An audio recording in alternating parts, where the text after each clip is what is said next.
कालपासून आमच्याकडे पावसाने बराचसा जोर धरलेला आहे, म्हणजे बऱ्यापैकी पाऊस पडत आहे आणि ह्या पावसाच्या वातावरणामध्ये चहाप्रेमी लोकं चहा पितात, पण आमचे अहो काही चहा पित नाहीत. म्हणून मग मी त्यांच्यासाठी टोमॅटो सूप बनवायचं ठरवलं आणि अर्थात मीही पिणार होते. मी चहाप्रेमी जरी असले तरी मला सूप वगैरे प्यायला आवडतं.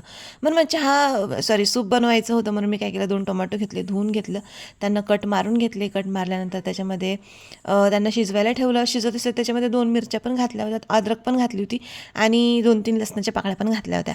आणि त्याला छानसं शिजवून घेतलं होतं. शिजल्यानंतर त्यांच्यावरचे जे टरफलं होते ते काढून घेतली, त्यांना कट करून घेतलं, कारण एवढे मोठे मोठे टोमॅटो आपण त्या मिक्सरच्या जारमध्ये कसे तळणार. मग त्याला छानसं कट मारून घेतलं, म्हणजे कट करून घेतलं आणि कट केल्यानंतर मग ते जे दळून घेतलं व्यवस्थित. दळल्यानंतर मग म्हणजे त्याच्यामध्ये बिया वगैरे जाऊ नये म्हणून ते चाळणीने छानसं चाळून घेतलं आणि चाळल्यानंतर इतकं सुंदर दिसत होतं लाल लाल जरा ते टोमॅटो सूप.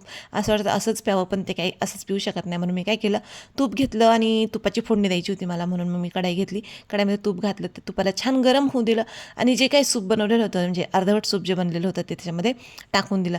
आता इथे माझ्याकडनं गडबड अशी झाली की मी जे ब्लॅक पेपर पावडर आहे ते खूप जास्त झाली माझ्याकडनं आणि माझं सूप आहे ना थोडंसं तिखट झालं.